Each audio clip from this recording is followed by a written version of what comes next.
Hey, what's up, guys? It's Retract here, and today I'm going to be going over my fantasy football team for this season.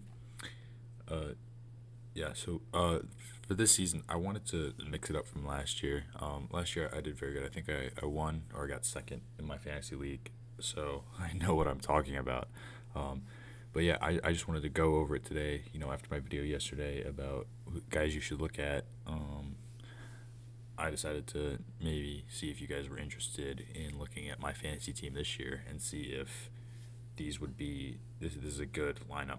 I'm very confident in this lineup. I think I'm going to win again this year, but I just wanted to go through it and see what was good and what was bad about my draft. So, uh, I'm not going to go round by round. I'm going to go top down on the lineup. So, number one, obviously, if you look at the name, only one Josh Allen. This guy carried my team last year. Josh Allen, absolute insane player. Top best fantasy quarterback last year. Um, I actually didn't want him this year. I wanted Mahomes because I feel like Josh Allen is a little bit overrated now, just because the incredible season he had last year.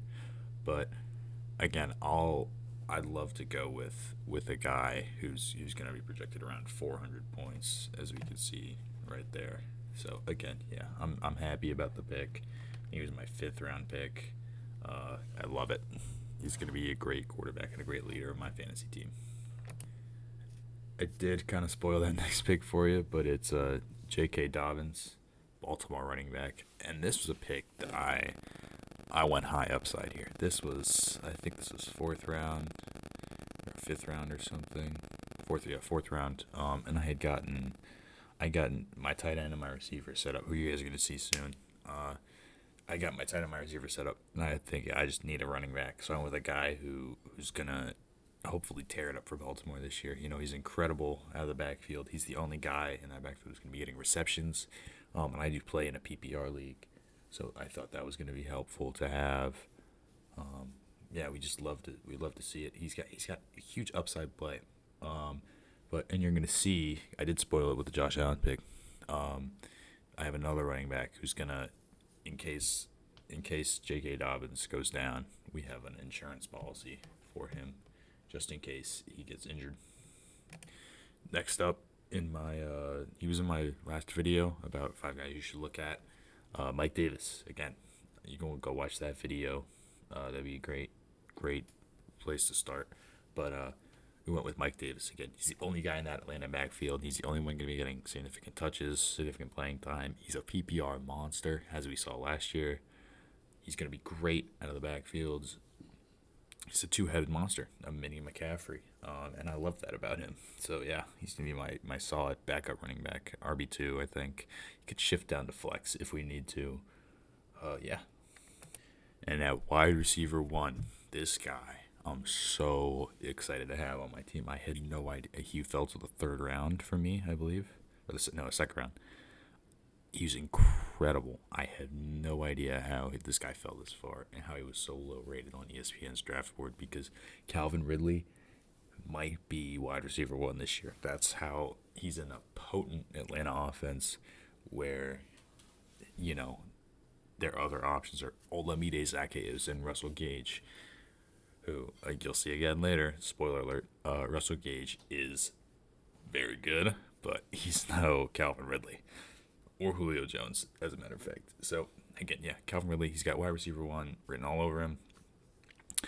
I'm hoping for top four, top three production out of a receiver this year in fantasy. I think he'll do it, but again, you can never be too sure. This is just a really safe pick. Great get in the second round for me. I love it. So you're gonna see a common theme here about these guys from my last video. I think I got all of them. Yeah, I got all of them in this draft. Robert Woods, consistency is the name of the game with Robert Woods. He's so consistent, and he's gonna get targets, and you know he's gonna get targets. Especially with Stafford now in that offense. Gosh, he's gonna be averaging hopefully like 15 points a game. It's gonna be solid to have him as a wide receiver too all year. I just love it. It's incredible. I finesse this whole league. And my first round pick, Travis Kelce. Now, a lot of guys are going to tell you, don't take Travis Kelce. Don't take tight ends in the first round. You can stream tight ends. They're wrong. You need a top tier tight end like a Travis Kelce, like a George Kittle, like a Darren Waller. These guys will win you the league. Trust me. Travis Kelce, 18.2 points. He was the number one tight end fantasy this year. I believe he was a top five. If you count him with receivers, he was a top five receiver as well. He's just so good. And this is the thing where you take a guy like Travis Kelce, a guy like George Kittle, you don't have to worry about that position for the rest of the year, except for that one bye week. It's so nice to have a really good tight end on your team. People just don't like streaming, or sorry, people don't like wasting a first round pick on a tight end because of it's a tight end, right? He's a blocker, but Travis Kelce is much more than a blocker. He is a receiver. He is the number one target in that offense. Fight me on that. I will fight anyone to the death on that. He is more valuable than Tyree on that offense because he's more of a short range specialist for Mahomes. He's not really the primary look on most routes, on most plays, but what he is, he gets targeted all the time. And when because Tyreek Hill has a limited route running ability, Travis Kelce is always the safe option for that Chiefs offense. I know Mahomes likes to go deep, but Travis Kelce is the safe pick, and his red zone potential is incredible. Now, starting at the flex, and the only reason he's here right now is because it's his revenge game, him and Sam Darnold's revenge game. Robbie Anderson, the speed demon out of Temple. Okay, again, he was in my last video. He's a guy that you need to have on your team for me. Okay, he's a deep threat. He's a touchdown guy. Okay, you pick your matchups with Robbie Anderson. Okay, I love him against this Jets secondary with Blessuan and Austin as their number one cornerback and Bryce Hall.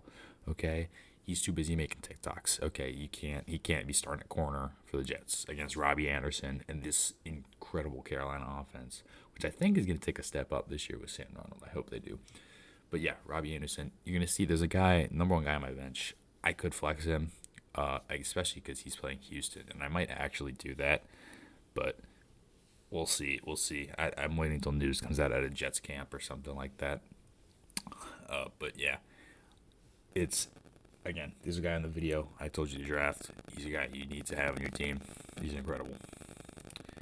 With defenses, so I drafted these guys, my third to last pick.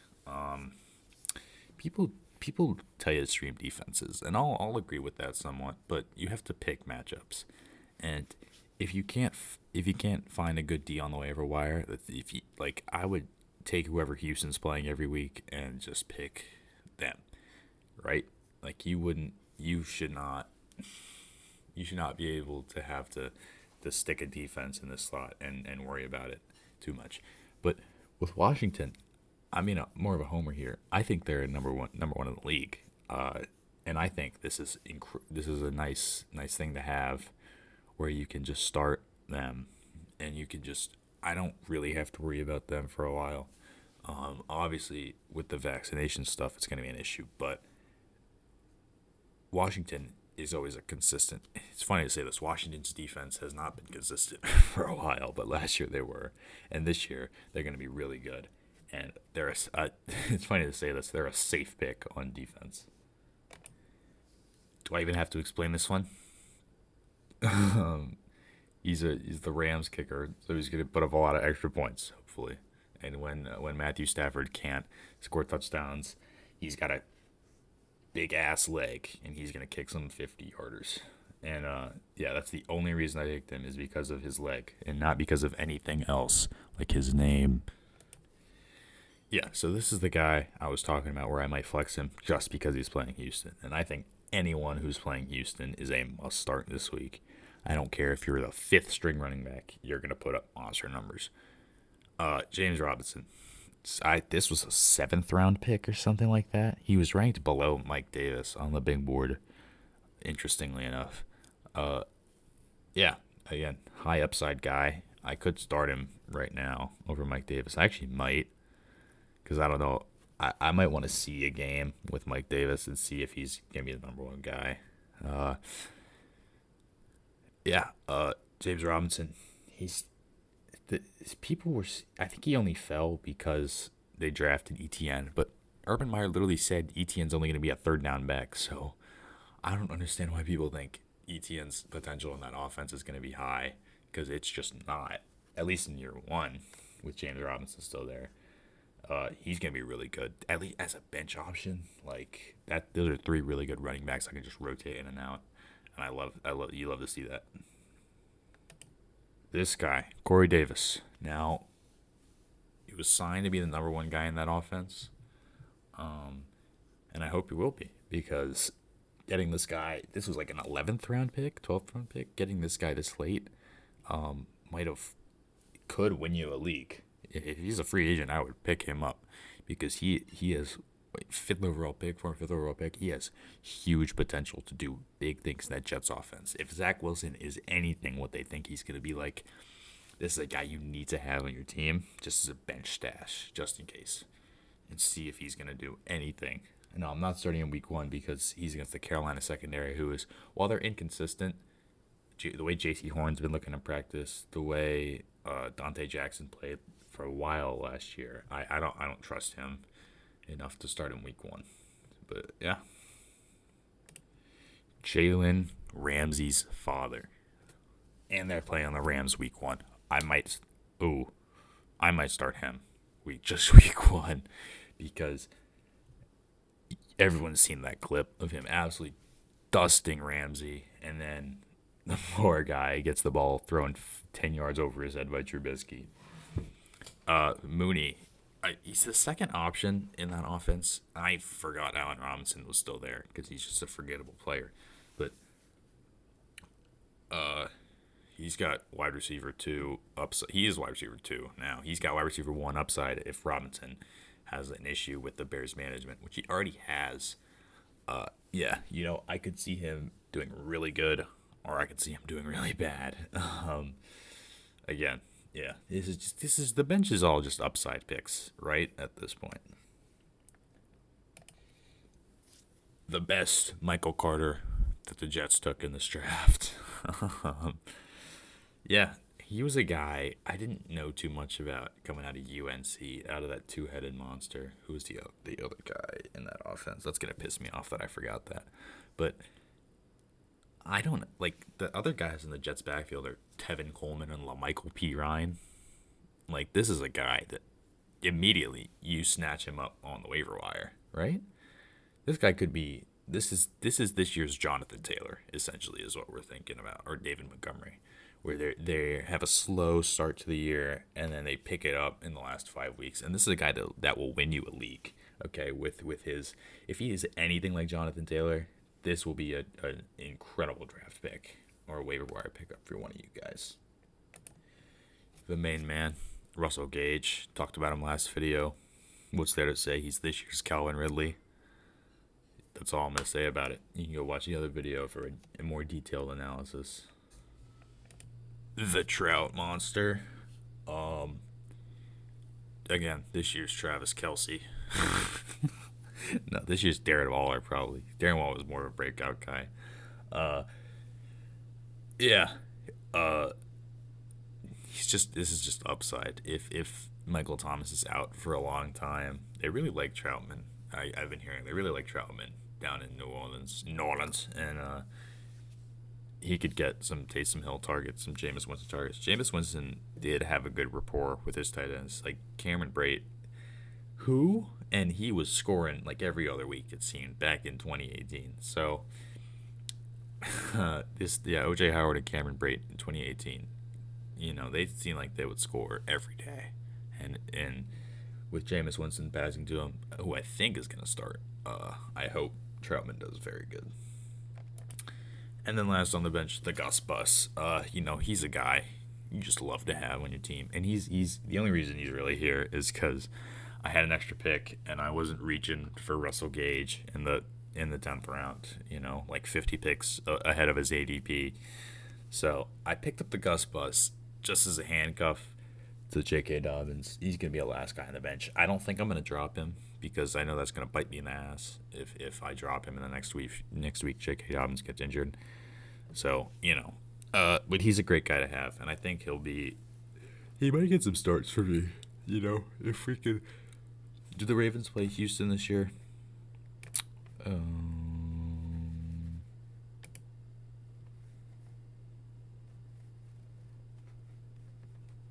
do they play Houston? Yeah, they don't. They don't play the Texans this year, unfortunately. But maybe in that Lions game or the Bengals game, we'll start both J.K. Dobbins and him. Yeah, and that's it. Um, that's my fantasy team. Uh, Hopefully we do good this year. Thanks guys for watching. Make sure to like and subscribe, and see ya.